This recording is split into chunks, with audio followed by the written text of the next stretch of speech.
Welcome to the podcast where we track down Australian war veterans, have a chat with them, and hear their stories. I'm Alex Lloyd, and this is Life on the Line.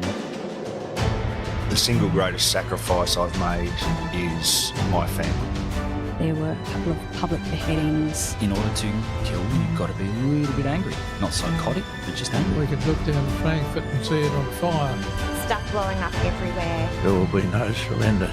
And then they had to fight an enemy in amongst women and children in those buildings. I could never not go back. They were my friends and they felt like family. She did say, "You've changed." A soldier put everything on the line to help one of our blokes.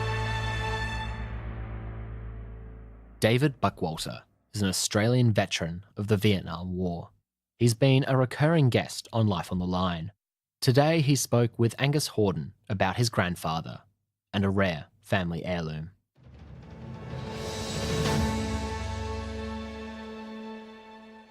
Hi, I'm Angus Hordern, and today I'm interviewing David Buckwalter, now for our fourth time with our podcast series. Welcome, David. Thanks, Angus. David, I want to especially talk about something special today, that I was at the Knox Remembrance Service at school in November 2016. And that was the first time we met. And after the service, where we were honouring veterans that had gone to the school and on to war, we were talking, and I noticed a particular medal on your chest which didn't look very Australian. And I was wondering if you could tell us the story behind that. Well, the medals belong to my grandfather, who had passed away in the 60s when I was a young bloke in my early 20s. I didn't know that he had been to war or that he'd been awarded any medals, and it wasn't until my uncle and aunt, who were living in WA, passed away, when my cousin contacted me and said, "You're the veteran in the family, you ought to have your grandfather's medals." She sent them across. There was a General Service Medal for the German Army in the First World War, 1418. There was a Wounded in Action badge, something similar to the American Purple Heart, and an Iron Cross. Also accompanying that was a General Service booklet, which outlined where he had served. Unfortunately, the service booklet does not say when or why he was awarded the Iron Cross, and concerted efforts by me so far have failed to find out what the circumstances were of him winning or being awarded that Iron Cross. He was a soldier the same as I was a soldier, and all soldiers are the same. We just do our job. We don't get involved in the politics of the decisions of others. For the most part, we respect each other, even if we're on the other side of the battle lines. Anyway, I used to, after I received these medals, every Anzac Day, to put them in my pocket, and I'd march down the street in Sydney with his medals in my pocket. And one day I was having lunch with a few of my ex-army mates, and I told them about my grandfather and that I was carrying his medals, and I was considering to wear them on Anzac Day. And what did they think? And to the man, they all agreed that I should wear them. So from now on, I wear them. A few people have asked me how come, what it is. Nobody has criticised me. So next Anzac Day, I'll be wearing his medals again. And do you know if he was serving on the Western Front or the Eastern Front? Yeah, according to his service booklet, on the Eastern Front. Okay, so he would have seen success then in 1917, being able to defeat Russia. Yeah. Which is something that the Germans in the next war didn't do. No, they certainly didn't.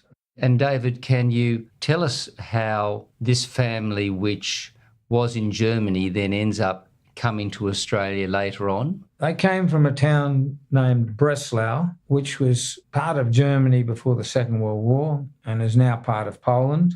When Hitler came to power and they started rounding up people, and our family came from Jewish heritage, my grandfather, in thanks for his service to the country, was put into a concentration camp. And this is an Iron Cross recipient? An Iron Cross recipient, yes. Fortunately, set of circumstances, you've got to have some luck in life, was that if you were in a concentration camp and you could get a visa to get out of Germany, and you had to get that visa from outside the country, you could get out of the camp and they'd let you go. And what year was this, David, roughly? About 37, I think. Okay, yes. In any case, to stop anybody Jewish leaving the country, they stamped their passport with a big J. And for some reason or other, my mother was lucky enough that they didn't stamp her passport. So it was decided that young Gerda Buckwalter, at the age of 16, would leave Germany with a bit of money and go to the Australian High Com and endeavour to get a visa for her sister, herself and her mother and father. And she caught the train and she was on board in a carriage with a German man who was older than her.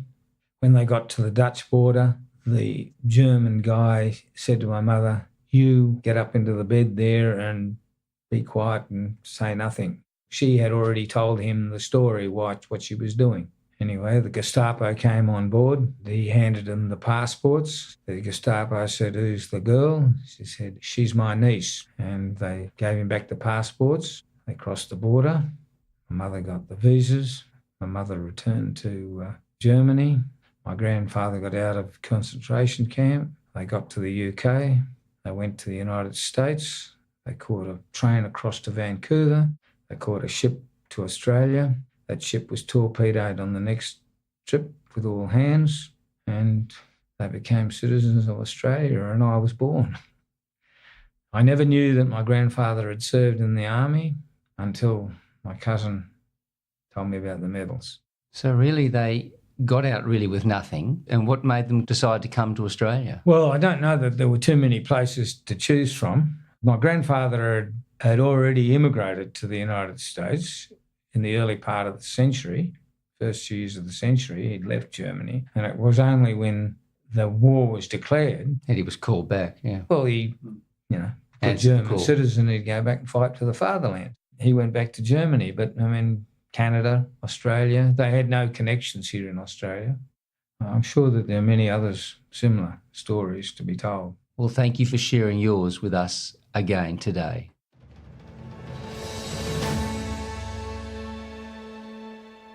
I hope you enjoyed that short podcast with Angus and David. If you're interested in hearing some interviews with veterans from the other side, we released 3 bonus episodes last year. Listen to Eugen Pekura, German World War II veteran, Jens Milbret, German Cold War veteran, and Horst Hase, German World War II veteran. David told me his story, from his childhood to his experiences in Vietnam and life after, in the Season 1 episode, Number 5, David Buckwalter. He came back on the podcast last year in The Battle of Wow with David Buckwalter for an historical bonus episode with Angus Hordern. And his 3rd appearance on the show was in our panel discussion, moderated by Angus. Panel, The Vietnam War. If you missed any of them, be sure to check them out. Learn more about this podcast and the team behind it at www.lifeonthelinepodcast.com. And sign up to get an email every time a new veteran conversation or a bonus episode like this one is released. Never miss out by going to www.lifeonthelinepodcast.com/subscribe. Or you can email us with a request and we'll add you to the list. Our email is podcast@lifeonthelinepodcast.com.